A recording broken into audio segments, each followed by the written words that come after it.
마지막 공연이 끝난 밤, 단장 리은별은 단원들에게 눈짓 하나를 보냈습니다.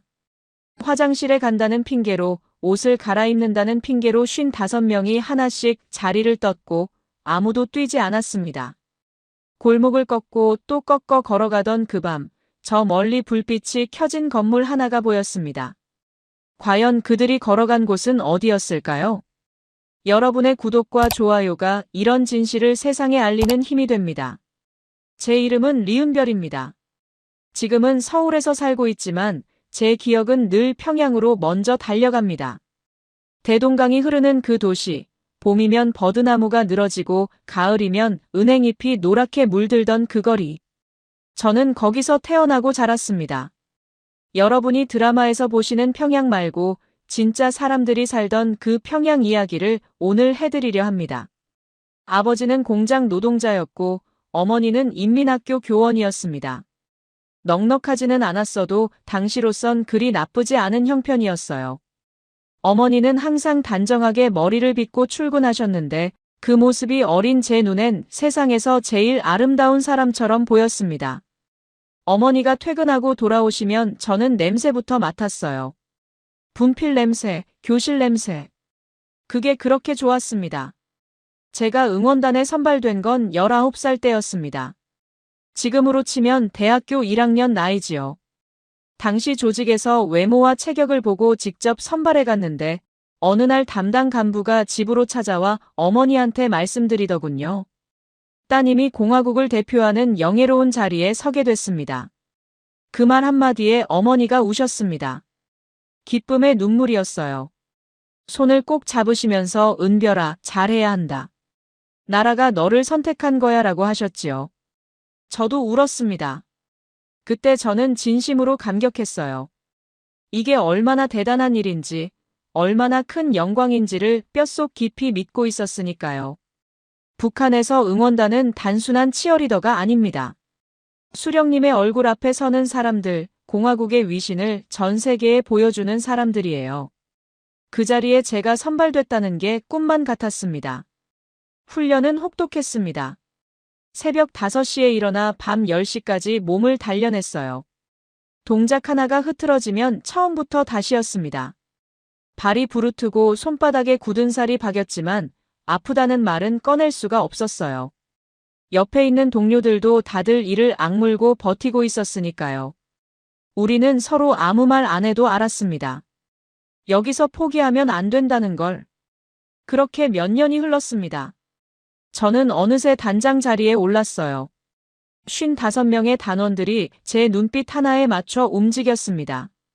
자랑스러웠냐고요? 그럼요. 당시엔 그게 제 전부였으니까요. 수령님 사진 앞에 서서 저는 공화국을 위해 이 몸을 바치겠습니다 라고 외칠 때 그 말이 거짓이 아니었습니다. 그때의 저는 그걸 믿었어요. 진심으로.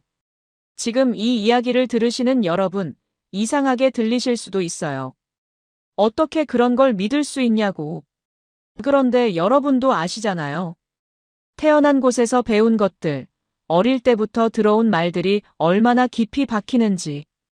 그게 전부인 세상에서 자랐으면 그게 전부인 줄 압니다. 저도 그랬어요. 어머니는 제가 훈련소로 떠나던 날 역 입구까지 배웅을 나오셨습니다. 손을 흔드시면서 밥 잘 먹어라, 아프지 마라 하셨지요. 평범한 말이었는데 왜 그렇게 가슴이 아팠는지. 그때는 몰랐습니다. 훗날 그 작별이 얼마나 오랜 이별의 시작이었는지를. 그저 기차에 올라타며 창밖의 어머니 모습을 눈에 담았습니다. 대동강 바람에 어머니 머리카락이 날렸어요. 그게 제가 기억하는 마지막 평양의 풍경입니다. 19살의 저는 몰랐습니다. 그 자부심이 얼마나 공들여 만들어진 것인지. 제가 무대 위에서 흘린 땀이, 외친 구호가, 보여준 미소가 누구를 위한 것이었는지를 알게 되기까지는 아직 긴 세월이 남아 있었습니다. 해외 공연을 처음 나간 건 단장이 된 지 2해째 되던 해였습니다. 행선지는 출발 직전까지 알려주지 않았어요. 그게 원칙이었습니다. 어디 가는지, 얼마나 있다 오는지, 그런 건 우리가 알 필요가 없었습니다.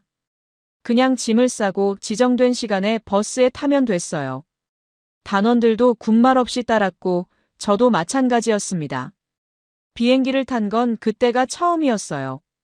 창밖으로 평양 땅이 작아지는 걸 보면서 가슴이 두근거렸습니다.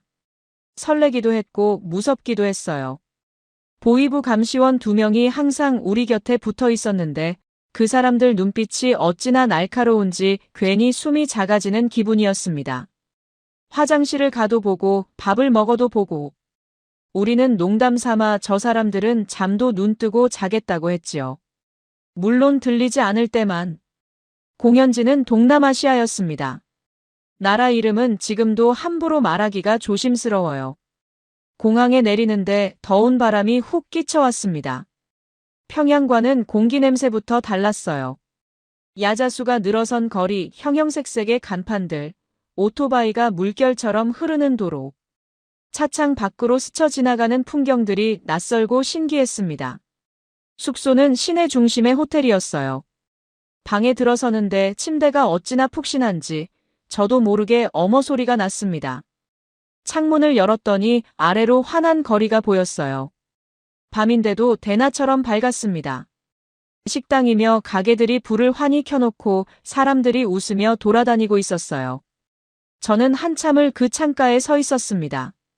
그때 이상한 기분이 들었어요. 뭐라 딱 말하기가 어려운데 굳이 표현하자면 뭔가 계산이 안 맞는 느낌이랄까요? 우리 평양도 수도인데 왜 밤이 이렇게 어둡지?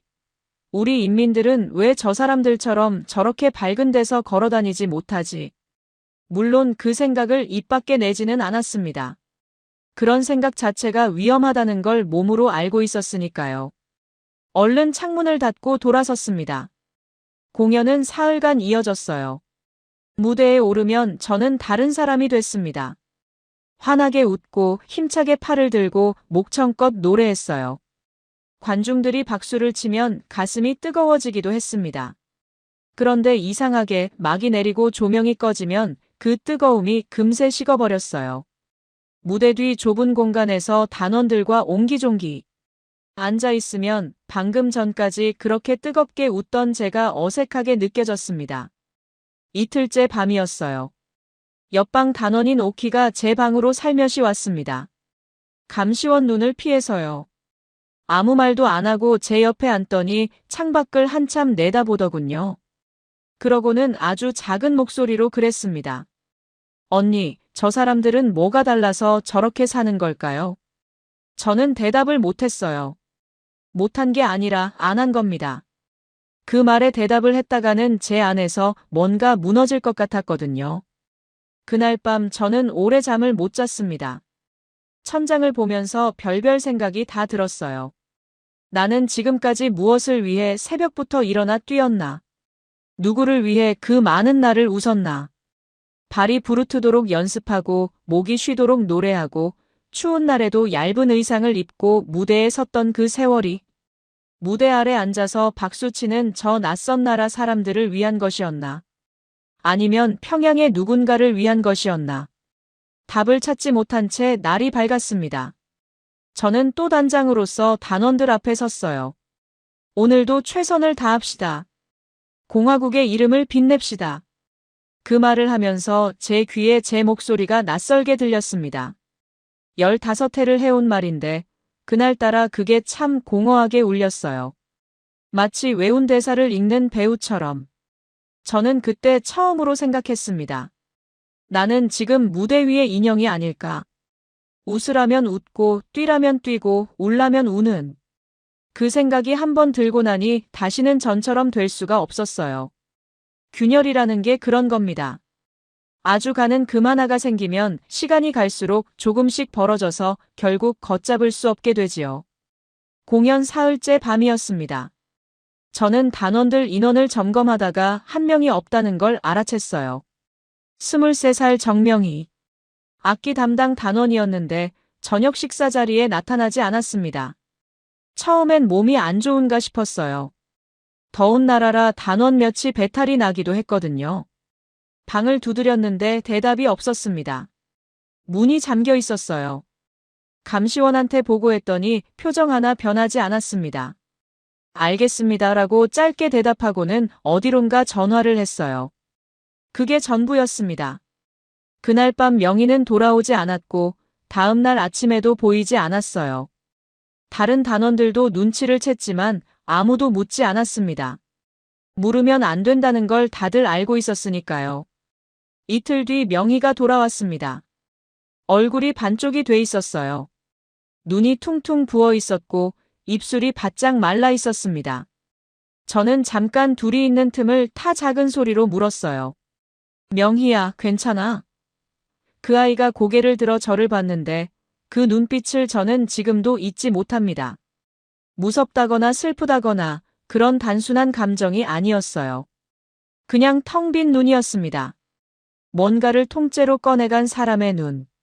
명희는 아무 말도 하지 않았습니다. 고개를 돌리고 자기 자리로 걸어갔어요. 그게 대답이었습니다. 저는 더 묻지 않았어요. 그날 이후 숙소 분위기가 달라졌습니다. 단원들이 서로 눈을 잘 마주치지 않았어요.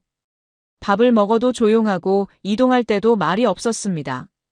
예전엔 화장실 가는 길에도 웃고 떠들었는데 감시원들은 오히려 더 느슨해 보였어요. 아마 그게 의도였겠지요. 명의 하나로 나머지 54명을 잠재운 겁니다. 아주 효율적인 방법이었어요.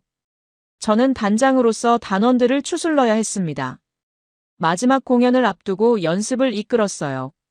집중합시다. 흐트러지면 안 됩니다.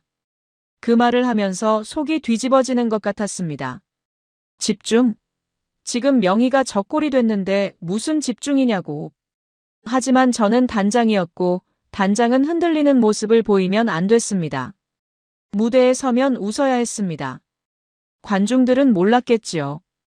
저 무대 위 여자들이 웃음 뒤에 뭘 숨기고 있는지, 조명이 얼마나 뜨거운지, 의상이 얼마나 얇은지, 발이 얼마나 아픈지, 그리고 마음이 얼마나 지쳐 있는지를.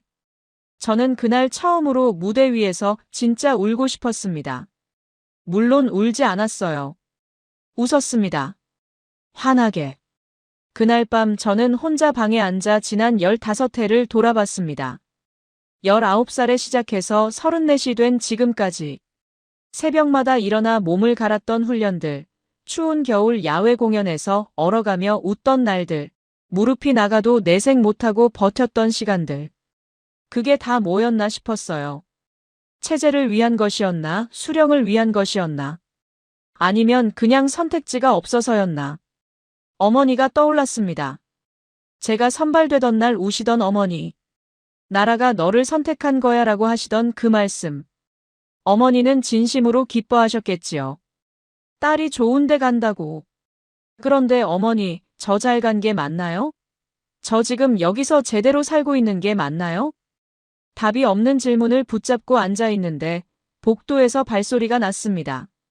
감시원이 순찰을 도는 소리였어요. 저는 얼른 불을 끄고 누웠습니다. 눈을 감았는데 잠이 오지 않았어요. 어둠 속에서 명희의 텅 빈 눈이 자꾸 떠올랐습니다. 그때 저는 알았습니다. 더 이상 예전처럼은 안 되겠다는 것을. 무대 위에서 웃는 것도, 구호를 외치는 것도, 감시원 눈치를 보며 숨을 죽이는 것도. 이 삶이 제 삶이 맞나 하는 의문이 그날 밤 처음으로 확신으로 바뀌었어요. 뭔가를 해야 한다. 이대로는 안 된다. 그 생각이 가슴 안에서 조용히, 그러나 단단하게 자리를 잡았습니다. 그 생각을 먼저 꺼낸 건 제가 아니었습니다. 부단장 최영란이었어요. 영란이는 저보다 2살 아래였는데 제가 단장이 되기 전부터 함께 뛰어온 사람이었습니다. 말수가 적고 눈치가 빠른 아이였어요.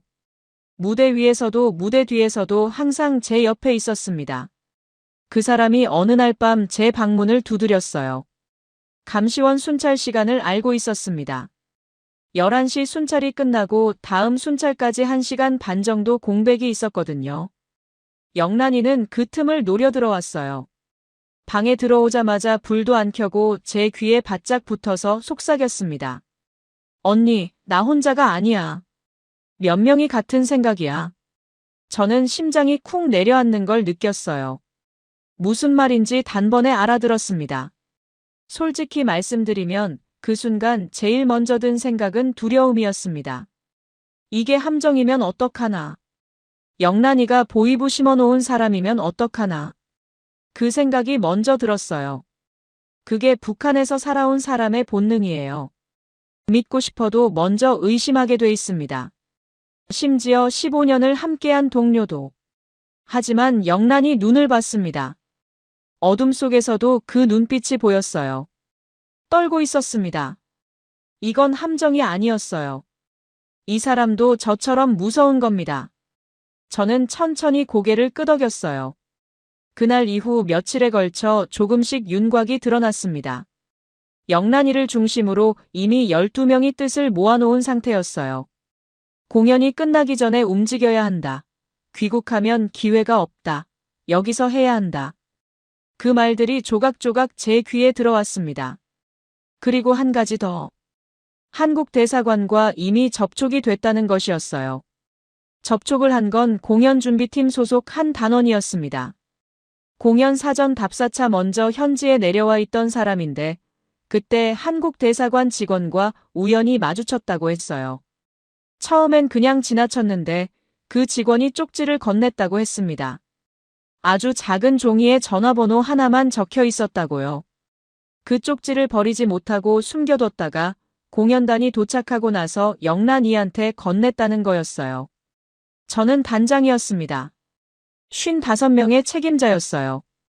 이 일이 어떻게 되느냐는 제 결단에 달려 있었습니다. 영란이가 조심스럽게 물었어요. 언니가 움직여야 나머지도 따라와. 언니 없이는 못해. 그 말이 어깨를 짓눌렀습니다. 영광스러운 짐이기도 했고 무서운 짐이기도 했어요. 며칠을 고민했습니다. 잠을 제대로 못 잤어요. 눈을 감으면 어머니 얼굴이 떠올랐습니다. 어머니는 지금 평양 그 집에 계시겠지요. 제가 해외 공연 잘 마치고 돌아오길 기다리고 계실 거예요. 그런데 제가 이 일을 저지르면 어머니는 어떻게 되실까? 연좌제. 그 단어가 머릿속에서 떠나질 않았습니다. 딸이 탈북하면 남은 가족이 어떤 꼴을 당하는지 저는 너무나 잘 알고 있었거든요. 사흘째 밤, 저는 혼자 방에 앉아 오래 생각했습니다. 어머니를 위해 돌아가야 하나? 아니면 나 자신을 위해 남아야 하나? 그런데 생각하다 보니 이게 나 혼자 결정할 문제가 아니었어요. 이미 12명이 뜻을 모았고 대사관 접촉까지 된 상황이었습니다. 제가 돌아간다고 해서 이 일이 없던 게 되는 게 아니었어요. 오히려 제가 감시원한테 이 사실을 알릴 거냐 말 거냐의 문제였습니다. 저는 알리지 않기로 했습니다. 그게 첫 번째 결단이었어요. 그리고 이틀 뒤 영란이한테 말했습니다. 나도 간다. 그 말 4글자를 내뱉는데 사흘이 걸렸어요. 영란이가 제 손을 꽉 잡았습니다. 아무 말도 안 했는데 울컥했어요. 둘이 한참 손을 잡고 있었습니다. 그날부터 계획이 구체화됐습니다. 대사관 측과 날짜와 시간을 조율했고 움직일 수 있는 인원을 한 명 한 명 조심스럽게 확인했어요. 처음 12명에서 20명, 30명, 40명, 그리고 결국 55명 전원이었습니다. 단 한 명도 남지 않았어요. 저는 그게 지금도 믿기지 않습니다. 55명이 전부 같은 마음이었다는 게. 어머니한테는 끝내 말씀드리지 못했습니다. 말씀드릴 방법도 없었지만 설령 방법이 있었다 해도 말씀드리지 못했을 거예요. 아시면 말리실 테니까. 그리고 더 위험해지시니까. 모르시는 편이 어머니한테도 나은 거라고 저는 그렇게 스스로를 달랬습니다. 지금도 그게 맞는 선택이었는지는 모르겠어요. 평양을 떠올렸습니다. 대동강, 버드나무, 어머니가 출근하시던 골목. 다시는 못 볼 수도 있는 풍경들을 마음속에 하나씩 담았습니다. 그리고 눈을 감았어요. 내일부터는 다른 사람으로 살아야 합니다. 디데이는 마지막 공연 날로 정했습니다. 공연이 끝나고 감시원들이 긴장을 푸는 그 틈을 노리기로 했어요. 공연이 끝나면 늘 뒤풀이가 있었거든요. 현지 주최 측에서 음식을 내오고 감시원들도 그 자리에 앉아 분위기가 느슨해지는 시간이었습니다. 영란이가 그 시간을 정확히 짚어냈어요. 우리한테 주어진 공백은 길어야 한 시간이었습니다. 그날 아침 저는 평소보다 일찍 일어났습니다. 창문을 열고 바깥을 봤어요. 하늘이 맑았습니다.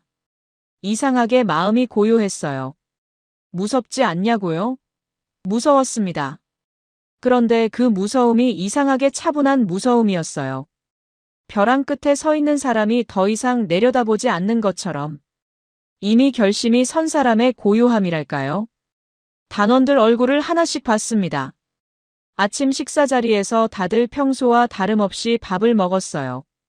감시원들 앞에서 우리는 완벽하게 평범해야 했습니다. 누가 봐도 오늘 공연 잘 마치고 내일 귀국 준비나 하는 사람들처럼. 그런데 저는 알고 있었어요. 저 54명이 밥을 먹으면서 속으로 무슨 생각을 하고 있는지를. 리허설이 있었습니다. 마지막 공연이라 감시원들도 꼼꼼하게 지켜봤어요. 저는 단장으로서 앞에 서서 단원들을 이끌었습니다. 구호를 외치고 동작을 맞추고 대형을 점검했어요. 그런데 그 모든 걸 하면서 머릿속으로는 전혀 다른 생각을 하고 있었습니다. 대사관까지 거리가 얼마나 되는지, 어느 골목으로 빠져야 하는지, 혹시 누가 낙오하면 어떻게 해야 하는지. 공연 시작 전 대기실에서 단원들과 잠깐 눈을 마주쳤습니다. 아무 말도 하지 않았어요. 할 필요가 없었습니다. 그 눈빛들이 다 말해주고 있었으니까요. 무섭다, 그래도 간다, 함께 간다.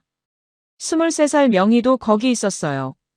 그날따라 그 아이 눈빛이 살아있었습니다. 며칠 전 텅 비어있던 그 눈이 아니었어요. 막이 올랐습니다. 저는 무대에 섰어요. 조명이 얼굴을 훑었습니다. 관중석이 환했어요. 박수 소리가 터져나왔습니다. 저는 웃었어요. 15해 동안 갈고 닦은 그 미소로. 그런데 그날은 달랐습니다. 그 미소가 거짓이 아니었어요. 진짜 감정에서 나오는 미소였는데 그 감정이 기쁨이 아니었습니다. 뭔가 복잡한 것이었어요. 이걸로 끝이구나 하는 마음. 19부터 34까지 이 무대가 내 전부였는데 마지막이구나. 노래를 불렀습니다. 수십 번 불러온 노래들이었는데 그날은 가사 하나하나가 다르게 들렸어요. 공화국을 위해, 수령을 위해. 그 말들이 입에서 나오는데 가슴 한편이 이상하게 쓸렸습니다. 거짓이라서가 아니었어요. 한때는 진심이었으니까요. 그 진심이 이제 끝난다는 게 슬펐습니다. 아니, 슬프다기보다는 허탈했어요. 이걸 위해 그렇게 살았는데. 공연이 끝났습니다. 관중들이 일어서서 박수를 쳤어요. 커튼콜이 2번 있었습니다. 저는 그 박수를 받으며 무대 위에 서서 속으로 작별 인사를 했습니다. 이 무대한테, 이 조명한테, 이 박수 소리한테. 그리고 19살의 저한테도. 뒤풀이가 시작됐습니다. 현지 주최 측 사람들이 음식을 내왔고 감시원들이 자리에 앉았어요. 저는 단원들한테 눈짓을 보냈습니다. 화장실 간다는 핑계로, 옷 갈아입는다는 핑계로 3355 자리를 떴어요. 각자 정해진 순서대로 빠져나갔습니다. 아무도 뛰지 않았어요. 뛰면 들킵니다. 걸었습니다. 아주 평범하게 아무렇지도 않은 척. 숙소 뒷문으로 나왔습니다. 밤 공기가 후텁지근했어요. 거리에 사람들이 오가고 있었습니다. 저는 앞장서서 걸었어요. 뒤에서 발소리가 들렸습니다. 하나, 둘, 셋. 세지 않았는데 느껴졌어요. 54명이 조용히 따라오고 있다는 게. 골목을 꺾었습니다. 또 꺾었습니다. 사전에 익혀둔 길이었어요. 한 블록, 2블록. 누군가 제 팔을 잡았습니다. 오키였어요. 손이 떨리고 있었어요. 저는 그 손을 꼭 잡았습니다. 아무 말 안 했어요. 그냥 잡고 걸었습니다. 대사관 건물이 보였습니다. 불이 켜져 있었어요. 문 앞에 사람이 서 있었습니다. 우리를 기다리고 있던 대사관 직원이었어요. 저는 걸음을 멈추지 않았습니다. 끝까지 걸었어요. 대사관 직원이 우리를 보더니 잠깐 굳었습니다. 당연했어요. 사전에 연락이 됐다고는 해도 막상 어두운 밤거리에서 55명이 줄지어 걸어오는 걸 보면 누구라도 그랬을 겁니다. 나중에 들은 얘기지만 그분이 본국에 보고할 때 믿기 어렵지만 전원입니다 라고 했다더군요. 국정원에서도 이 규모는 예상 못했다고 했습니다. 직원분이 얼른 정신을 차리고 우리를 안으로 안내했어요. 대사관 문이 열렸습니다. 저는 그 문턱을 넘으면서 다리가 풀리는 걸 느꼈어요. 그때까지 버티고 있던 긴장이 한꺼번에 쏟아지는 것 같았습니다. 뒤에서 단원들이 하나씩 들어왔어요. 들어오면서 우는 사람, 넋이 나간 사람, 그냥 멍하니 서 있는 사람. 저는 그 모습들을 보면서 이제 됐구나 싶었습니다. 그런데 됐다는 게 기쁨이 아니었어요. 이상하게 텅 비는 기분이었습니다. 무언가를 향해 달려왔는데 막상 도착하고 나니 그 무언가가 실감이 안 나는 것처럼. 저는 구석 의자에 앉아서 손을 내려다봤습니다. 손이 떨리고 있었어요. 아직도 떨리고 있었습니다. 영란이가 옆에 와서 앉았어요. 말없이 제 어깨에 기댔습니다. 저도 아무 말 안 했어요. 그냥 그렇게 앉아 있었습니다. 대사관 안에서 여기저기 전화 소리가 났고 직원들이 바쁘게 오갔어요. 우리 55명은 그 한가운데 섬처럼 앉아 있었습니다. 한참 뒤에 대사관 직원분이 우리 앞에 섰습니다. 한국말로 말씀하셨어요. 여러분, 잘 오셨습니다. 여기는 안전합니다. 그 말에 누군가 소리내어 울기 시작했어요. 한 명이 울자 옆 사람도 울고 또 옆 사람도 울었습니다. 금세 여기저기서 울음소리가 났어요. 저는 울지 않으려고 입술을 깨물었습니다. 단장이니까 내가 울면 안 된다고 생각했어요. 그런데 참을 수가 없었습니다. 결국 저도 울었어요. 그날 밤은 대사관 내부에서 보냈습니다. 좁은 공간에 55명이 다닥다닥 붙어 앉아 있었어요. 불편했지만 아무도 불평하지 않았습니다. 바깥에서는 북한 감시원들이 우리가 사라진 걸 눈치챘겠지요. 얼마나 발칵 뒤집어졌을지 상상이 됐습니다.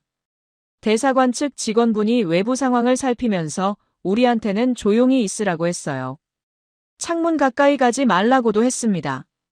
저는 한쪽 벽에 기대어 눈을 감았습니다. 잠이 올 리가 없었어요. 어머니 생각이 났습니다. 지금쯤 평양은 새벽이겠지요. 어머니는 주무시고 계실 거예요. 아직 아무것도 모르시고. 내일 아침 일어나셔서 밥 드시고 아마 장마당에 나가실 수도 있겠지요.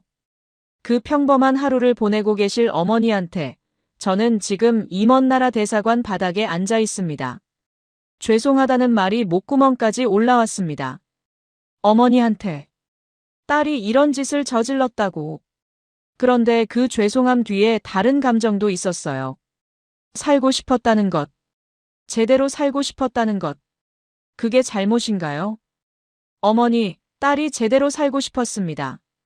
그게 이렇게 큰 죄인가요? 며칠이 지났습니다. 대사관 안에서의 생활은 말 그대로 숨죽이는 나날이었어요. 북한 당국이 현지 정부를 통해 우리 송환을 요구하고 있다는 소식이 들려왔습니다. 현지 정부도 난처한 눈치였어요. 55명이라는 숫자가 외교적으로 보통 일이 아니었으니까요. 대사관 직원분들이 본국과 계속 연락을 주고받았고 우리는 그 결과를 기다렸습니다. 기다리는 시간이 가장 힘들었어요. 아무것도 할 수 없을 때 사람은 별별 생각을 다 합니다. 혹시 송환되는 건 아닐까? 혹시 현지 정부가 북한 편을 들면 어떡하나? 단원 중에 유독 불안해하는 아이들이 있었어요. 저는 그 아이들 곁에 앉아 손을 잡아줬습니다. 괜찮아, 여기까지 왔잖아. 여기까지 온 거 무너지면 안 돼. 그 말을 하면서 저도 스스로한테 하는 말이었습니다. 명희가 어느 날 제 옆에 왔습니다. 대사관 구석에 나란히 앉아서 한참 말없이 있다가 그 아이가 입을 열었어요. 언니, 나 그날 끌려가서 무섭다고 다 불었어. 근데 아무도 없었어. 우리 얘기 아직 안 나왔을 때였거든. 저는 그 말에 가슴이 쿵 내려앉았습니다. 그 아이가 그 상황에서 얼마나 무서웠을지. 잘 버텼다, 명희야. 잘 버텼어. 그것밖에 할 말이 없었습니다. 열흘쯤 지났을까요? 대사관 직원분이 우리를 한자리에 모았습니다. 표정이 조심스러웠지만 눈빛이 밝았어요. 한국 정부에서 여러분 전원을 수용하기로 결정했습니다. 그 말이 끝나기도 전에 울음이 터졌습니다. 이번엔 저도 처음부터 울었어요. 참지 않았습니다. 55명이 좁은 대사관 안에서 울었습니다. 제각각 다른 이유로, 제각각 다른 감정으로. 그런데 그 울음소리가 한데 섞여서 이상하게 따뜻했어요. 여러분, 사람이 살고 싶어서 우는 소리가 이렇게 생겼습니다. 한국행이 결정됐다는 말을 들었을 때 저는 짐을 싸면 되는 줄 알았습니다. 결정이 났으니 내일이나 모레면 비행기를 타는 줄 알았어요. 그런데 그게 아니었습니다. 외교라는 게 그렇게 단순하지 않더군요. 55명이라는 숫자가 문제였습니다. 개인 한두 명이 망명 신청하는 것과는 차원이 달랐어요.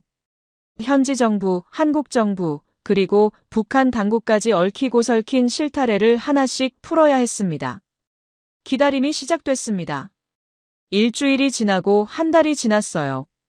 대사관 안에서의 생활은 바깥에서 보면 안전해 보이겠지만 안에서 버티는 사람들한테는 또 다른 고통이었습니다. 좁은 공간에 55명이 함께 있다 보니 크고 작은 갈등도 생겼어요. 말 한마디에 상처받고 사소한 오해로 다투기도 했습니다.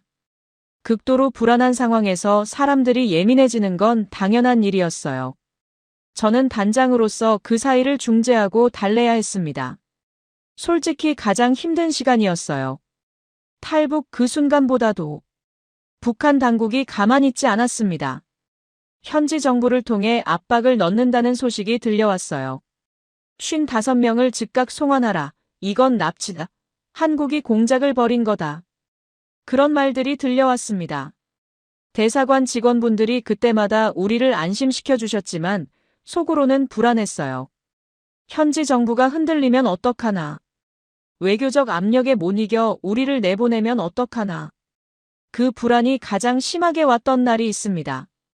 대사관 바깥에서 낯선 차량들이 서성인다는 얘기가 들려온 날이었어요. 북한 공관 쪽 사람들이 동향을 살피는 것 같다고 했습니다. 그날 밤 단원 몇 명이 잠을 못 자고 울었어요. 저도 잠을 못 잤습니다. 천장을 보면서 별별 생각을 다 했어요. 여기서 끝나는 건 아니겠지. 여기까지 왔는데. 국정원 직원들이 현지로 날아왔습니다. 한 명씩 면담을 했어요. 제가 제일 먼저였습니다. 단장이니까요. 면담실에 들어갔더니 한국말을 쓰는 사람이 앉아 있었어요. 남한 말투였는데 어색하지 않았습니다. 오히려 이상하게 반가웠어요. 같은 말을 쓰는 사람이구나 싶었습니다. 이것저것 물어봤어요. 탈북 경위, 가담 인원, 사전 계획 여부. 저는 있는 그대로 말했습니다. 숨길 게 없었어요. 이미 여기까지 왔는데. 면담이 끝날 즈음 그 직원분이 말씀하셨습니다. 이런 규모는 저희도 처음입니다. 담담한 말투였는데 그 말이 묘하게 위안이 됐어요. 우리가 혼자가 아니었구나. 이 일이 그냥 묻히지는 않겠구나 싶어서. 면담이 며칠에 걸쳐 이어지는 동안 저는 단원들 곁을 지켰습니다. 면담 전에 긴장하는 아이들 손을 잡아주고 끝나고 나서 넋 나간 아이들 옆에 앉아 있었어요. 저도 사실 매일 한계였지만 티를 낼 수가 없었습니다. 리더라는 게 그런 거더군요. 혼자 무너질 시간이 없어요. 2달이 지났습니다. 어느 날 아침 대사관 직원분이 화난 얼굴로 들어오셨어요. 출발 날짜가 잡혔습니다. 그 말에 대사관 안이 조용해졌습니다. 쥐 죽은 듯 조용해졌다가 다음 순간 와 하는 소리가 났어요. 울음인지 웃음인지 모를 소리였습니다. 출발 전날 밤 저는 혼자 앉아 오래 생각했습니다. 어머니.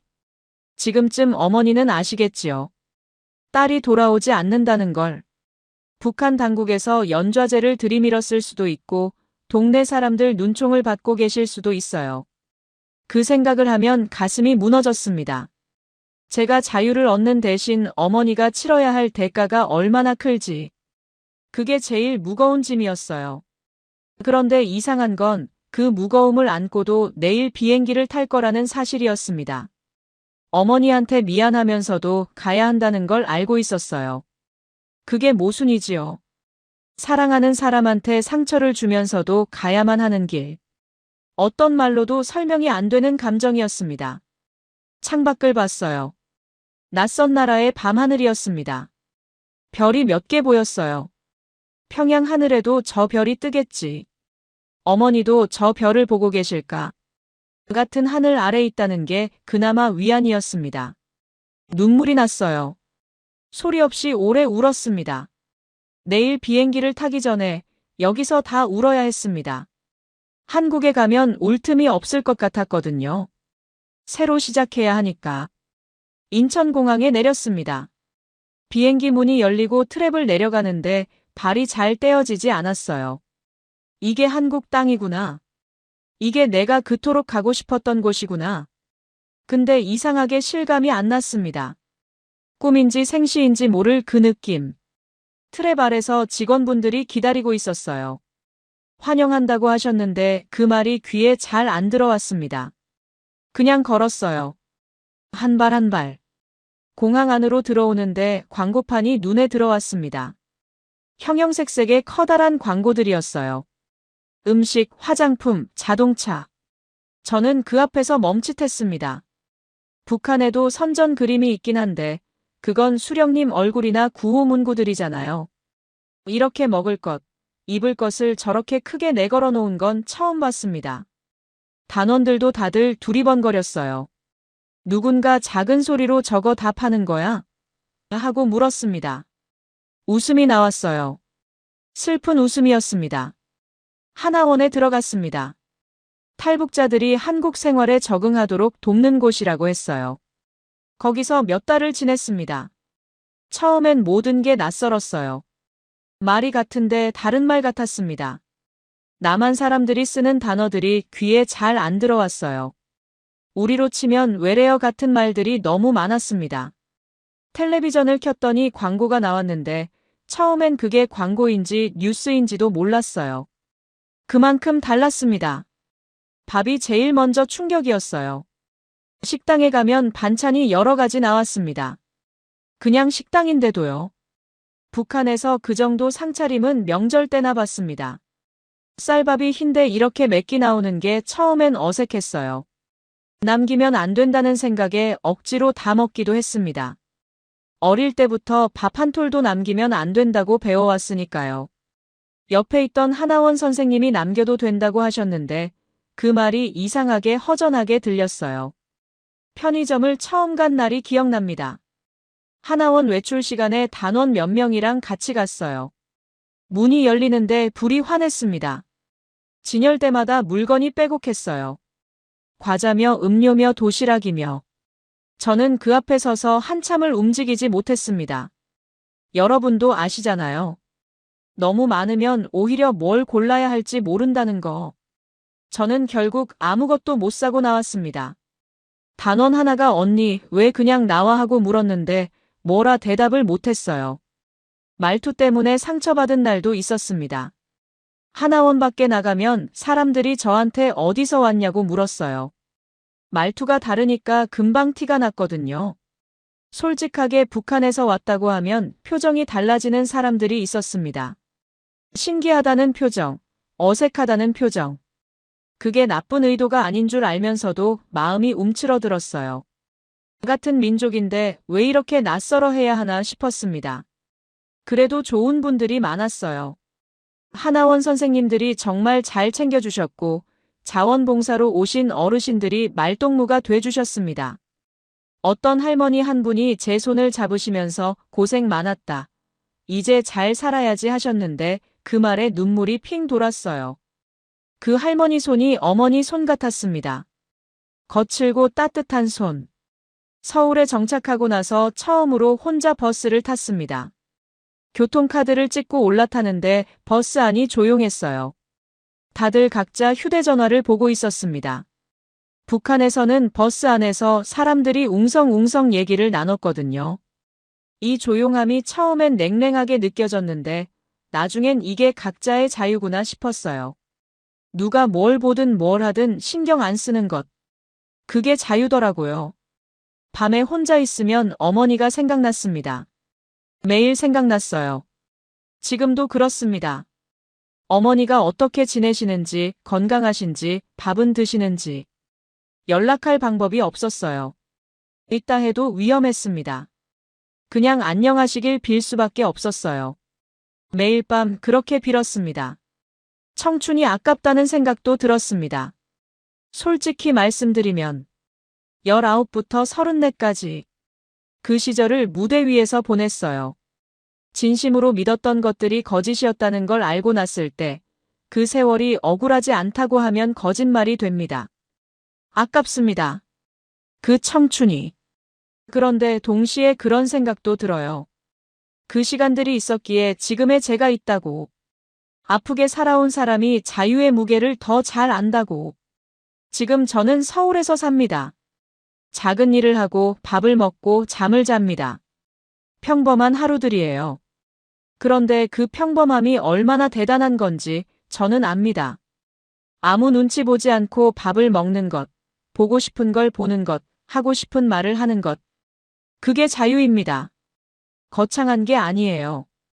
그냥 평범하게 사는 것, 그게 자유입니다. 여러분, 저는 통일을 바랍니다. 이 나이에 이런 말이 너무 크게 들리실 수도 있어요. 그런데 저한테 통일은 거창한 정치 얘기가 아닙니다. 어머니 손 한번 잡는 것, 평양 골목을 한번 걸어보는 것, 대동강 앞에 앉아 어머니랑 밥 한 끼 먹는 것. 그게 제 통일입니다. 우리 세대에는 꼭 그날이 왔으면 합니다. 여러분도 같은 마음이시지요? 19살에 저는 몰랐습니다. 34세 이런 선택을 하게 될 줄. 그리고 지금의 저는 압니다. 그 선택이 틀리지 않았다는 걸. 아프지만 틀리지 않았습니다. 저는 오늘도 삽니다. 어머니, 딸은 잘 살고 있습니다.